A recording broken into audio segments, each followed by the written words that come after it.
Benvenuti al Planet Spin Podcast. Oggi affrontiamo un argomento che, secondo me, è il vero salto di qualità per chi pesca. Assolutamente. Perché, insomma, abbiamo tutti speso tempo, soldi per avere la canna perfetta, il mulinello giusto, le esche. Scatole piene. Scatole piene, esatto. Poi arriviamo sullo spot, magari uno di quelli super famosi, e iniziamo a lanciare. Ma a volte, sembra di lanciare nel nulla. È una sensazione frustrante che conoscono tutti. Ecco, la nostra missione oggi, basandoci sull'esperienza e le analisi che condividiamo sempre su Planet Spin, è proprio capire come smettere di lanciare a caso. Vogliamo imparare a leggere il mare. È il passaggio fondamentale. Spesso ci concentriamo troppo sul cosa usare. L'esca, la canna. Esatto. E trascuriamo il dove e soprattutto il perché. E con dove non intendo la spiaggia X o la scogliera Y, ma quel metro quadrato preciso d'acqua. Il punto esatto. Il punto esatto in cui il predatore è in agguato. Il mare, vedi, non è muto, comunica sempre. Le onde, le correnti, la schiuma, sono tutti indizi. E noi dobbiamo diventare dei detective. Proprio così. Dobbiamo imparare a decifrare questo linguaggio. Ottimo. Allora partiamo dall'indizio più evidente, quello che vediamo tutti appena arriviamo, la schiuma. Io stessa a volte vedo una distesa di schiuma che penso, ok, perfetto, qui è il paradiso delle spigole. Un classico. E invece passo ore a lanciare a vuoto. Quindi la mia domanda è, c'è schiuma e schiuma? Cioè c'è schiuma buona e schiuma inutile? Domanda cruciale. Va dritta al punto. La tentazione è pensare più schiuma c'è, meglio è, ma non è così. Immaginavo. Il valore principale della schiuma per il predatore non è tanto il cibo smosso dal fondo, è la copertura. Ah, la copertura! Certo, è un mantello che lo nasconde, che rompe la sua sagoma e gli permette di avvicinarsi alla preda senza essere visto. Quindi la schiuma buona è quella persistente, densa, Densa in che senso? di un bianco compatto, quella che vedi rimanere in superficie per parecchi secondi prima di dissolversi. Capisco. Quindi non conta tanto quanto è grande la zona con la schiuma, ma la sua consistenza, la sua durata. Esattamente. Una schiuma, diciamo, acquosa, inconsistente, offre poca copertura. Quella densa, duratura, invece, è un segnale di forte turbolenza sul fondo, di ossigenazione e soprattutto di un nascondiglio perfetto. E questo ci porta al concetto di scaduta, immagino. Direttamente. Nelle ore dopo una mareggiata, il mare è saturo di energia. La schiuma che produce della qualità migliore. Il predatore lo sa e usa quel caos a suo vantaggio. E quindi in pratica cosa cerco? Cerca le linee di schiuma ben definite.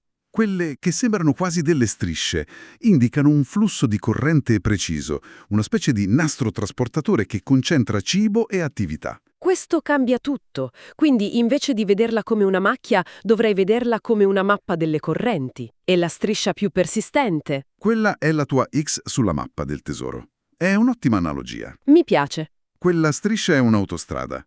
Muoversi lì dentro per un predatore significa risparmiare energia, essere nascosto e trovare le prede già disorientate. È pura efficienza. E loro sono maestri di efficienza. Assolutamente. Ricordo una volta, 2 ore a lanciare in una baia enorme, piena di schiuma disordinata, senza risultati.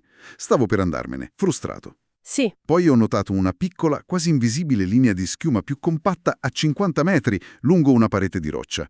Mi sono spostato lì. Primo lancio, strike. L'inizio più ovvio non è sempre quello giusto. Fantastico. Questo mi porta al passo successivo. Se la schiuma è il risultato di qualcosa che succede sotto, come interpretiamo quello che non vediamo? Come si legge un fondale dalla riva? Sembra quasi impossibile. E invece è possibilissimo, perché la superficie ci racconta tutto.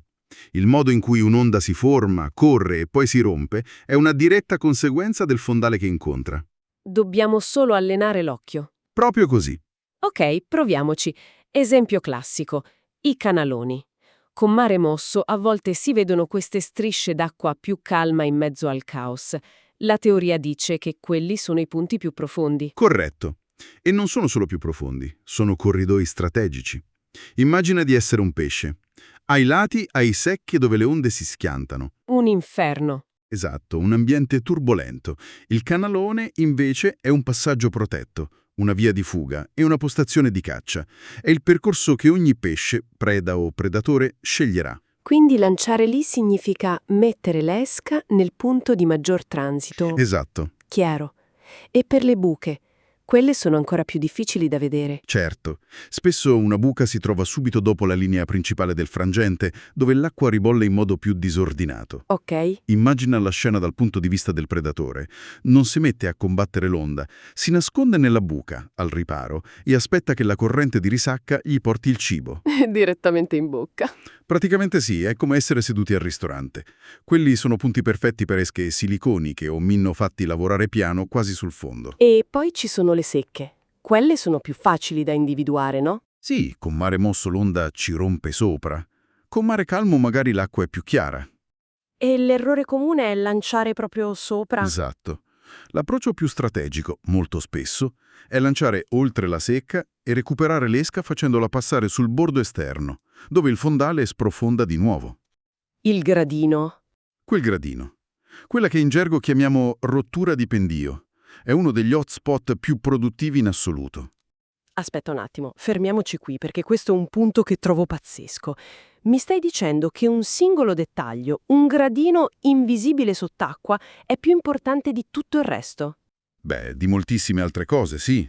Più importante della mia esca da 30 euro o dell'orario di pesca? Nella maggior parte dei casi assolutamente sì. Pensa a quel gradino come un imbuto. Tutto il pesce foraggio che si muove lungo la costa, arrivato lì, è costretto a passare. È un passaggio obbligato? Un passaggio obbligato. E dove si concentra il cibo, stazionano i predatori. Non è più fortuna, diventa quasi una certezza matematica. È lì che devi lanciare. È la differenza tra sperare di trovare un pesce e tendergli un'imboscata. Incredibile! Abbiamo parlato di elementi naturali, ma le strutture, scogliere, moli, porti, cambiano le regole. Non le cambiano, le amplificano. Qualsiasi elemento che rompe la monotonia di una costa, una roccia, un molo, crea una discontinuità. E la discontinuità attira la vita. Perché offre riparo e... E riparo è opportunità di caccia. Offre ombra, anfratti, cambi di profondità, punti dove la corrente accelera o rallenta. È un'oasi nel deserto. E le foci dei fiumi. Se ne parla sempre come di luoghi magici. Non sono.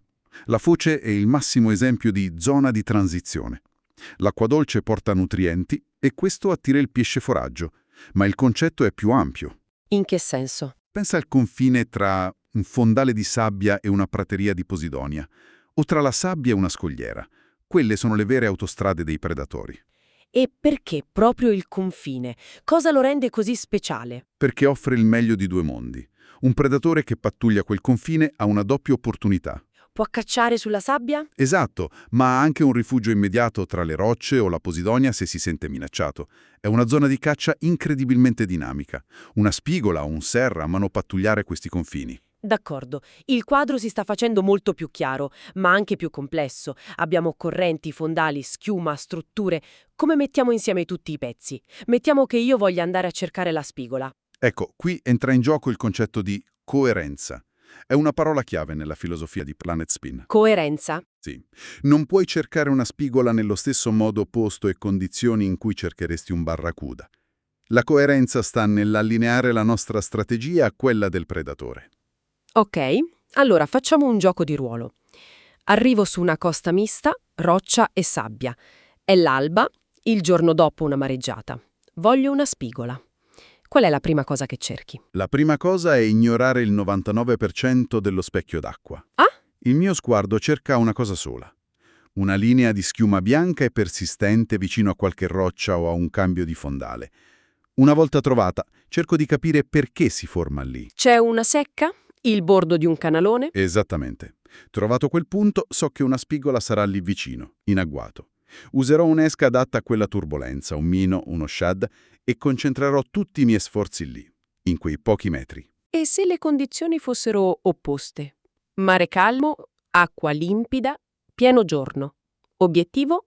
Pesce serra. Cambia tutto. La schiuma perde importanza. Ora cerco altri segnali. L'attività del foraggio in superficie, i gabbiani. Lo sguardo si sposta sulle strutture. La punta di un molo, una foce. Il Serra è un cacciatore a vista. Proprio così. Quindi la strategia diventa più aggressiva. Recuperi veloci, esche di superficie, popper, UTD. La coerenza qui è tra acqua limpida, cacciatori a vista, e un'esca che scateni la sua aggressività. Ancora diverso per un dentice che si avvicina a riva, immagino. Lì si riscrive di nuovo il manuale. Devi cercare punti in cui il fondale sprofonda subito, a pochi metri da riva. Scogliere alte, punte rocciose esposte a correnti forti che vengono dal largo. Dove l'acqua è più blu. Esatto, più profonda. Lì servono attrezzature più potenti, esche che scendono in profondità. Vedi? 3 predatori, 3 approcci totalmente diversi basati sulla lettura dello stesso mare. La coerenza è la parola d'ordine, quindi. E c'è anche da considerare la pressione di pesca, un tema molto sentito su Planet Spin. Fondamentale. Puoi aver letto il mare alla perfezione, ma se sei in uno spot super frequentato, i pesci sono diventati diffidenti, hanno già visto di tutto. E quindi? E quindi la coerenza richiede un livello in più. Magari significa usare esche più piccole, terminali più sottili, fare meno rumore. A volte l'approccio più discreto è quello che vince, proprio perché è incoerente con quello che i pesci si aspettano. Direi che il quadro è completo. Il messaggio chiave, riassumendo, è smettere di essere pescatori passivi. Dobbiamo diventare attivi. Che interpretano le condizioni, esatto. Arrivare sullo spot. E prima ancora di prendere la canna, dedicare 5 minuti a guardare, a osservare come si muove l'acqua. Perfetto. E a farsi una domanda semplice ma potente. Se fossi un predatore, con questo mare, questa luce, dove mi apposterai per cacciare? Quando inizi a pensare così, ogni lancio ha uno scopo. Non stai più solo pescando. Stai cacciando in modo strategico. È proprio così. Lo spinning, visto così, si trasforma. Non è più solo tecnica, ma una sfida intellettuale, un dialogo con l'ambiente. Raggiungere quella coerenza perfetta tra il mare, noi e la nostra azione. È lì la vera essenza di questa passione. È lì. E vorrei chiudere con uno spunto. La vera profonda soddisfazione non arriva solo dalla cattura, arriva dalla consapevolezza di averla cercata e ottenuta capendo il linguaggio del mare. Bellissimo. La prossima volta in pesca, prima di fare il primo lancio, fermatevi e chiedetevi: qual è l'indizio che il mare mi sta offrendo oggi? E sono pronto a rispondergli nel modo giusto. La risposta potrebbe cambiare la vostra giornata. E forse il nostro modo di pescare per sempre.